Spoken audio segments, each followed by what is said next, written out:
Hind warriors, नमस्कार दोस्तों। स्वागत है आपका एक बार फिर से जयजीत डिफेंस वॉरियर में।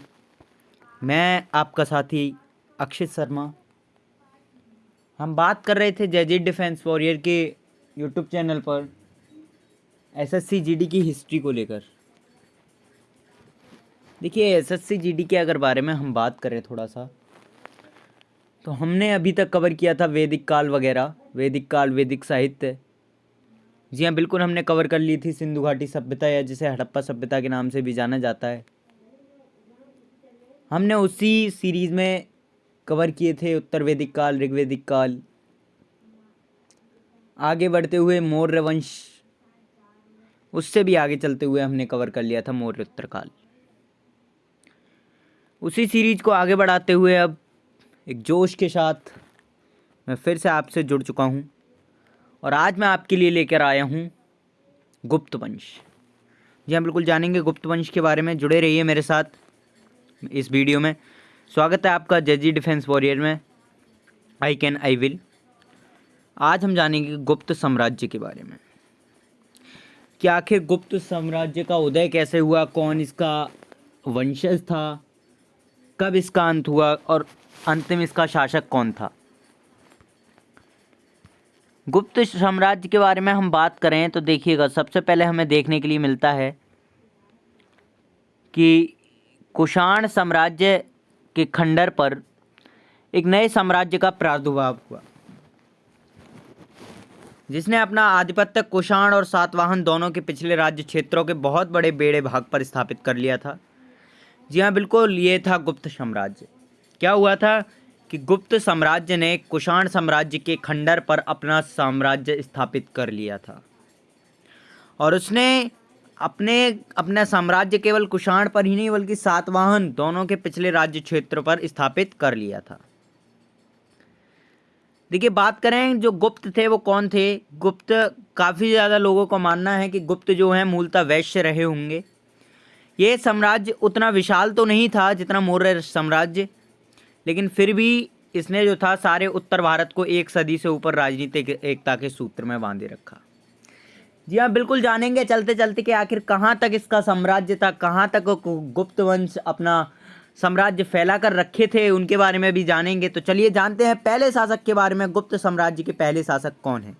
जुड़े रहिए मेरे साथ, वीडियो को करिए लाइक, शेयर, सब्सक्राइब। चलिएगा चलते हैं, जानेंगे चंद्रगुप्त प्रथम के बारे में। चंद्रगुप्त अगर प्रथम की हम बात करते हैं तो 319 से 335 ईस्वी के बीच इनका कार्यकाल हमें देखने को मिलता है, इनका शासनकाल हमें देखने के लिए मिलता है। और जी हाँ, बिल्कुल, गुप्त अभिलेखों से ज्ञात होता है कि जो चंद्रगुप्त प्रथम थे वो ही गुप्त वंश के प्रथम स्वतंत्र शासक थे, और इन्हें ही महाराजा धीराज की उपाधि धारण करवाई गई थी, या इन्होंने ही महाराजा धीराज की उपाधि धारण की थी। किसने? चंद्रगुप्त प्रथम ने। कौन थे? यही गुप्त वंश के प्रथम स्वतंत्र शासक थे। आगे बढ़ें। चंद्रगुप्त प्रथम गुप्त वंश के द्वितीय शासक घटोत्कच का पुत्र था। गुप्त वंश के प्रथम शासक का नाम श्रीगुप्त था। देखिए, जो मेन शासक था वो कौन था? चंद्रगुप्त प्रथम, लेकिन गुप्त साम्राज्य की स्थापना उससे भी पहले हो चुकी थी। गुप्त साम्राज्य के प्रथम शासक जो थे उनका नाम श्रीगुप्त था, और उसके बाद उनके द्वितीय शासक जो आए उनका नाम घटोत्कच था, और घटोत्कच के बाद जो उनकी अगली पीढ़ी आई उनका नाम चंद्रगुप्त प्रथम था, जिन्हें वास्तविकता में प्रथम स्वतंत्र शासक माना जाता है गुप्त वंश का। इसी क्रम में अगर हम आगे देखें तो उन्होंने ही महाराजा धीराज की उपाधि धारण की थी। किसने? चंद्रगुप्त मौर्य ने। आगे बढ़े। देखिए, चंद्रगुप्त मौर्य ने, चंद्रगुप्त प्रथम की बात कर रहे थे, मैंने मौर्य बोल दिया। हम बात कर रहे थे चंद्रगुप्त प्रथम की। तो चंद्रगुप्त प्रथम ने गुप्त संवत की स्थापना 319 से 320 ईस्वी में अपने राज्यरोहण के स्मारक के रूप में की थी। जी हाँ, बात करें राज्यरोहण की, तो जो उन्होंने अपने गुप्त संवत की स्थापना की थी, जैसे शक संवत होता है ठीक उसी प्रकार गुप्त संवत भी आया। चंद्रगुप्त प्रथम ने क्या किया था कि लिच्छवी की राजकुमारी जो थी कुमार देवी, उनके साथ विवाह कर लिया और अपने सिक्के पर कुमार देवी का नाम भी खुदवाया। जो उनके सिक्के चलते थे, जो उनके क्वाइंस चलते थे, उन पर पहले चंद्रगुप्त प्रथम का नाम होता था, लेकिन उसके बाद उन्होंने लिच्छवी की राजकुमारी कुमार देवी से शादी कर ली और उसके बाद उनके सिक्के पर अब कुमार देवी का नाम भी आने लगा। आगे बात करें कि इस समय जो लिच्छवी थे उनके दो राज्य थे। कौन कौन से राज्य थे बात करेंगे। एक था वैशाली का राज्य, दूसरा था नेपाल का राज्य। कुमार देवी से विवाह करके चंद्रगुप्त प्रथम ने जो था कौन सा राज्य प्राप्त कर लिया था, वैशाली का राज्य प्राप्त कर लिया था, जिसे आज डाउरी सिस्टम कहते हैं या जिसे आज दहेज प्रथा कहते हैं। पहले चाहे वो उसका एक शब्द नहीं रहा हो दहेज का, लेकिन उन्होंने क्या किया था, उन्होंने वैशाली राज्य को प्राप्त कर लिया था कुमार देवी से विवाह करके। किसने प्राप्त कर लिया था? चंद्रगुप्त प्रथम ने। जी हाँ, जानेंगे बिल्कुल कि आखिर मैप में कहाँ कहाँ तक था गुप्त साम्राज्य। हमें गुप्त साम्राज्य देखने के लिए मिलता है पूरा उत्तर भारत, ये जम्मू कश्मीर का थोड़ा सा पार्ट रह जाता है और बाकी ये इधर गुजरात से निकलता है, लेकिन ये पाकिस्तान का भी आधा पार्ट आ जाता है इसमें गुप्त वंश में, और ये इधर वेस्ट बंगाल की तरफ से निकल जाता है, उसमें बांग्लादेश का भी कुछ पार्ट आ जाता है। तो कहने का मतलब है कि कर्क रेखा से ऊपर का भाग गुप्त वंश के शासनकाल में उनका था। कर्क रेखा अगर हम मानते हैं ये जाती है सीधी, तो भी कुछ भाग महाराष्ट्र का ऐसा है कि जो कहाँ जाता है, गुप्त वंश में जाता है। आगे अगर हम बात करें चंद्रगुप्त प्रथम के बाद कौन आया, चंद्रगुप्त प्रथम के बाद आया समुद्रगुप्त। समुद्रगुप्त के कार्यकाल की अगर हम बात करते हैं तो उनका कार्यकाल हमें 335 ईस्वी से 375 ईस्वी यानी कि 40 साल उनका कार्यकाल हमें देखने के लिए मिलता है। चंद्रगुप्त प्रथम के पश्चात जो थे उनका पुत्र जो था समुद्रगुप्त, वो शासक बना था।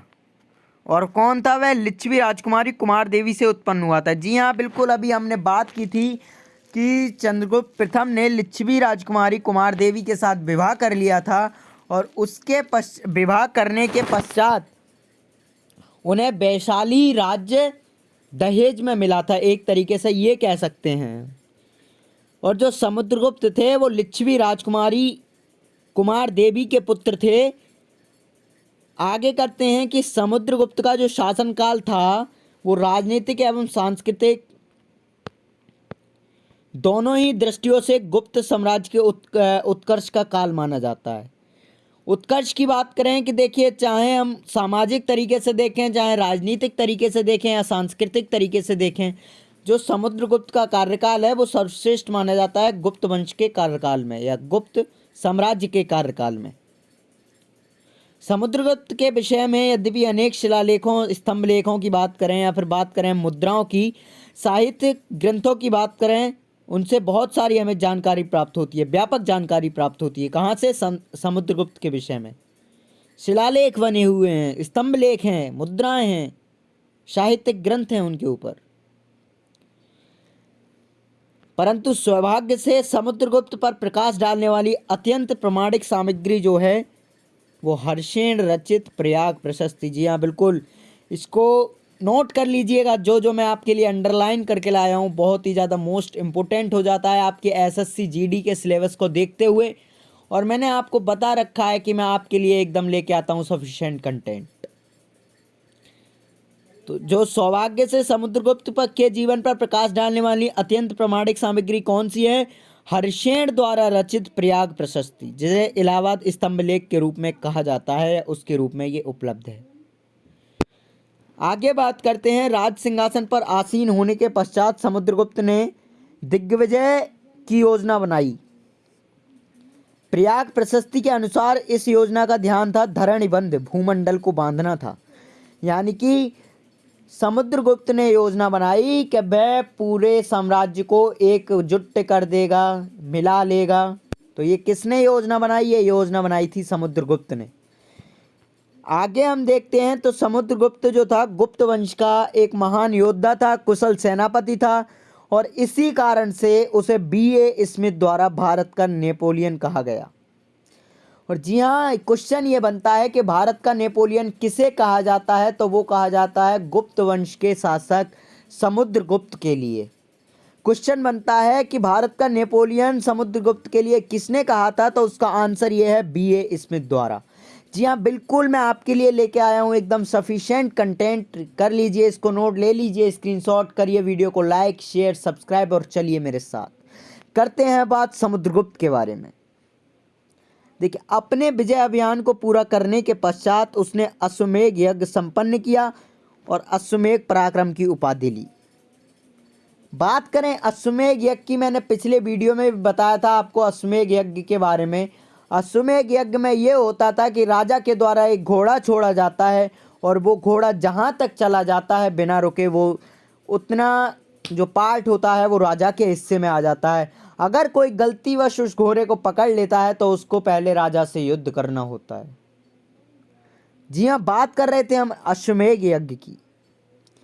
समुद्रगुप्त का जो साम्राज्य था वो पूर्व में ब्रह्मपुत्र और दक्षिण में नर्मदा तथा उत्तर में कश्मीर की तलहटी तक विस्तृत था, जैसा कि मैंने अभी आपके लिए दिखाया था। समुद्रगुप्त के बारे में बात करें तो समुद्रगुप्त जो था वो एक उच्च कोटि का कवि भी था, जो कविराज के नाम से कविता लिखा करता था। समुद्रगुप्त को उसके सिक्कों पर बीड़ा बजाते हुए दिखाया गया है। इसका अर्थ है कि समुद्रगुप्त जो था वो संगीत प्रेमी था। इसका अर्थ है समुद्रगुप्त जो था वो कवि था। इसका अर्थ है कि समुद्रगुप्त को संगीत से बहुत प्यार था। श्रीलंका के शासक की अगर बात करें, मेघवर्मन ने गया यानी कि जो कि बिहार में आता है, वहाँ पर बौद्ध निर्माण के अनुमति के पाने के लिए अपना दूत समुद्रगुप्त के पास भेजा और अनुमति प्राप्त कर ली। श्रीलंका के एक शासक हुआ करते थे मेघवर्मन। उन्होंने क्या किया, जो गया बिहार है जहाँ पर बौद्ध धर्म को माना जाता है, तो वहाँ पर उन्होंने बौद्ध मंदिर के निर्माण के लिए अपना एक दूत भेजा। किसके पास? समुद्रगुप्त के पास। वहाँ जाके पता चलता है कि समुद्रगुप्त ने उसे आज्ञा दे दी मंदिर बनाने के लिए, अनुमति दे दी। जी हाँ, बात की हमने समुद्रगुप्त के बारे में। अब बात करते हैं चंद्रगुप्त द्वितीय, या जिसे विक्रमादित्य के नाम से भी जाना जाता है। इनके अगर शासनकाल की हम बात करते हैं तो 380 से 413 यानी कि बोलिए 33 साल इनका शासनकाल रहा था। समुद्रगुप्त विक्रमादित्य की अगर बात करते हैं तो चंद्रगुप्त के पश्चात समुद्रगुप्त आए। समुद्रगुप्त के पश्चात रामगुप्त नामक एक दुर्बल शासक के अस्तित्व की जानकारी गुप्त वंशावली में निहित है और उसके बाद चंद्रगुप्त द्वितीय का नाम है। कहने का अर्थात है कि पहले चंद्रगुप्त प्रथम, फिर समुद्रगुप्त, फिर रामगुप्त, उसके बाद विक्रमादित्य या जिसे चंद्रगुप्त द्वितीय के नाम से भी जाना जाता है। जो चंद्रगुप्त द्वितीय थे वो रामगुप्त के अनुज थे यानी कि छोटे भाई थे। चंद्रगुप्त द्वितीय या फिर हम बात करें विक्रमादित्य की, जी हाँ बिल्कुल, चंद्रगुप्त द्वितीय की जगह मैं विक्रमादित्य नाम लेना ज़्यादा प्रेफर करूँगा। तो विक्रमादित्य के शासनकाल में गुप्त साम्राज्य अपने चरमोत्कर्ष को प्राप्त हो गया था। काफ़ी ज़्यादा इसने अपनी ख्याति प्राप्त कर ली थी इस राज्य ने। चंद्रगुप्त द्वितीय की बात करें या फिर बात करें विक्रमादित्य की, तो उसने वैवाहिक संबंधों और विजय दोनों प्रकार से गुप्त साम्राज्य का विस्तार किया था। इसने अपनी पुत्री प्रभावती का विवाह वाकाटक शासक रुद्रसेन द्वितीय से करवा दिया। रुद्रसेन की मृत्यु के पश्चात उसका नाबालिग पुत्र गद्दी पर बैठा और ऐसे ही प्रभावती ही वास्तविक शासिका बन गई, और जो कि किसकी पुत्री थी? जो कि पुत्री थी चंद्रगुप्त द्वितीय की, या बात करें विक्रमादित्य की। वाकाटक की सहायता से चंद्रगुप्त ने शकों को पराजित कर दिया और इसके उपलक्ष्य में उसने चांदी के सिक्के चलवाए जिन्हें रूपक कहा जाता है, या जो रूपक कहलाते हैं। और इस विजय के पश्चात विक्रमादित्य को शाकाहारी या इसे विक्रमादित्य की उपाधि धारण की गई और यहीं से नाम पड़ गया इनका विक्रमादित्य। पहले से इनका नाम था चंद्रगुप्त द्वितीय। चंद्रगुप्त द्वितीय की बात करें फिर से, तो उनके अभिलेखों से, मुद्राओं से उनके अनेक नामों और बिरुदों के विषय में पता चलता है। उसे देवीश्री, विक्रम, विक्रमादित्य, प्रतिरथ, सिंह विक्रम, सिंह चंद्र, परम भागवत, अजीत विक्रम, विक्रमांक आदि बिरुदों से अलंकृत किया गया है। चंद्रगुप्त द्वितीय का अगर साम्राज्य बात करें तो पश्चिम में गुजरात से लेकर पूर्व में बंगाल तक, उत्तर में हिमालय से लेकर तलहटी से दक्षिण में नर्मदा तक विस्तृत था। और चंद्रगुप्त द्वितीय के शासनकाल में उसकी प्रथम जो राजधानी थी वो पाटलिपुत्र थी, द्वितीय राजधानी उज्जैनी थी। ये दोनों ही नगर गुप्तकालीन शिक्षा के प्रसिद्ध केंद्र थे। कहने का अर्थ है कि जो जिस समय गुप्त काल था उस समय जो शिक्षा का जो प्रसिद्ध केंद्र था वो कौन कौन सा था? पहला था पाटलिपुत्र और दूसरा था उज्जैनी। जी हाँ, बिल्कुल, हम बात कर रहे हैं चंद्रगुप्त द्वितीय की, या जिसे विक्रमादित्य के नाम से भी जाना जाता है। चंद्रगुप्त द्वितीय का काल की बात करें तो उनके काल को ही साहित्य और कला का स्वर्ण युग कहा जाता है, गोल्डन टाइम्स कहा जाता है। दिल्ली में कुतुब मीनार के पास खड़े लोहे स्तंभ पर खुदे अवलेखों से चंद्र नामक किसी राजा का कीर्ति वर्णन किया गया है, और इतिहासकार इसे चंद्रगुप्त द्वितीय ही मानते हैं, क्योंकि जो साहित्य और कला का युग जो देखने के लिए मिलता है वो हमें केवल चंद्रगुप्त द्वितीय या विक्रमादित्य के राज्य में ही देखने के लिए मिलता है। चंद्रगुप्त द्वितीय के दरबार में विद्वानों एवं कलाकारों को आश्रय प्राप्त था। काफी ज्यादा विद्वान भरे हुए थे उनके दरबार में, काफी ज्यादा कलाकार थे। और उनके दरबार में नौरत्न थे। कौन कौन से नौरत्न? कालिदास, धनवंतरी, छपड़क, अमर सिंह, शंकु, बेताल भट्ट, घटकपर, वारामिहिर और बरुरुच। अगर हम बात करें कि आखिर ये थे कौन कौन, तो नोट में हमें जानने के लिए मिलता है कि नवरत्नों में जो सर्वोच्च महाकवि जो थे वो कौन थे? वो कालिदास थे। अगले क्रम पर महान चिकित्सक आ जाते हैं धनवंतरी। तो हमें पता चलता है कि जो कालिदास थे वो महाकवि थे, धनवंतरी जो थे वो महान चिकित्सक थे, खगोल विज्ञानी जो थे वो बारहमिहिर थे, चौथे जो कोशगार जो थे वो डिक्शनरी निर्माता जिसे कहा जाता है वो अमर सिंह थे, पांचवें की अगर बात करें वो वास्तुकार जो थे आर्किटेक्ट या फिर शंकु की बात करें तो, और छठे रत्न फलित ज्योतिषी की बात करें वो छपड़क थे। इसी प्रकार सातवें विद्वान जो थे वो व्याकरणज्ञ ग्रामीकिरण वरुरुच थे। आठवें जादूगर की बात करें तो वो बेताल भट्ट थे, और नौवें रत्न जो थे वो घटकपर जो थे महान कूटनीतिज्ञ थे।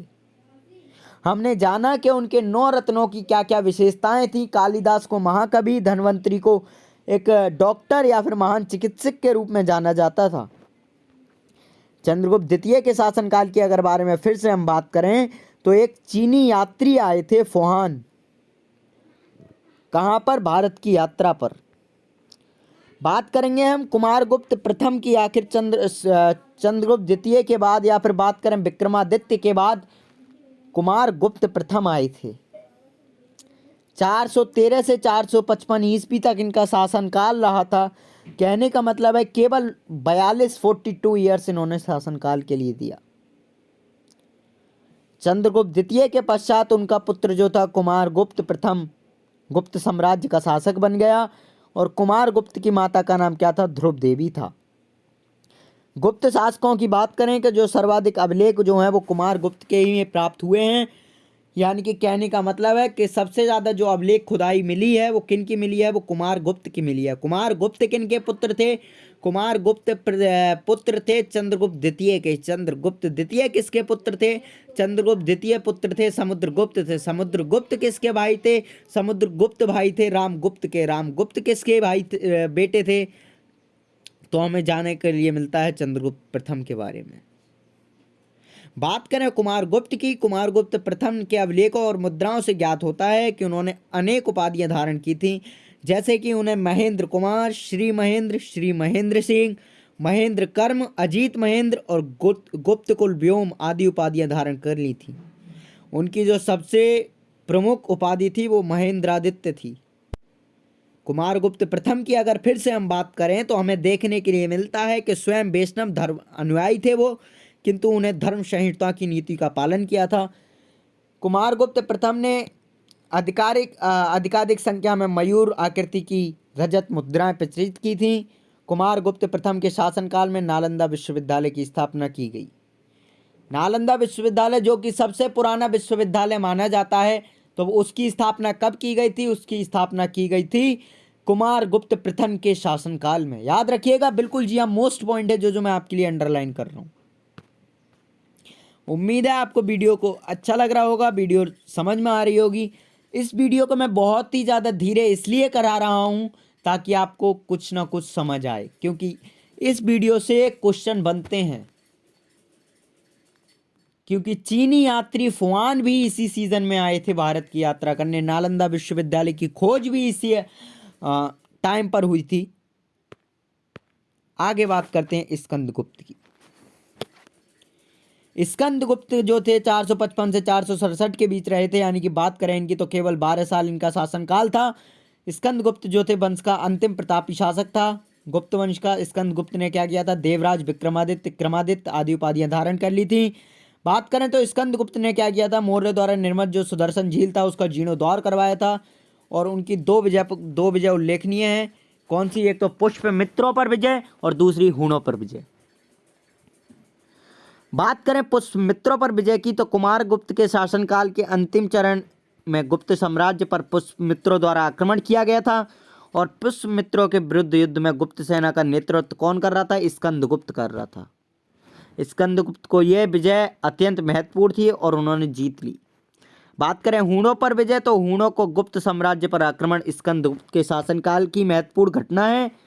और हूण बर्बर योद्धा जो थे वो मध्य एशिया के खानाबदोश लोग थे।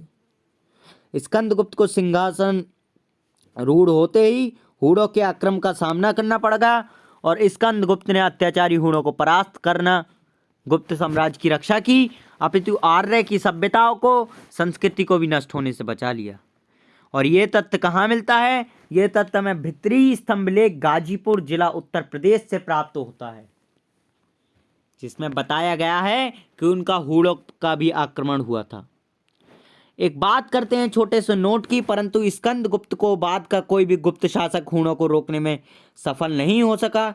मतलब कि स्कंदगुप्त के बाद जितने भी शासक आए उन्होंने हूण को नहीं रोक पाए और गुप्त साम्राज्य विखंडित हो गया, गुप्त साम्राज्य समाप्त हो गया। तो कहें तो जो विष्णुगुप्त जो थे वो गुप्त वंश के अंतिम शासक के रूप में जाने जाते थे, लेकिन स्कंदगुप्त उन्हें रोकने में सफल हो सका हूणों को, लेकिन उनके बाद कोई भी गुप्त वंश का शासक रोकने में सफल नहीं हो सका। जी हाँ, बिल्कुल। आज हमने बात की गुप्त वंश के बारे में। बने रहेंगे मेरे साथ, अगली वीडियो में बात करेंगे गुप्तोत्तर काल के बारे में। जी हाँ, बिल्कुल।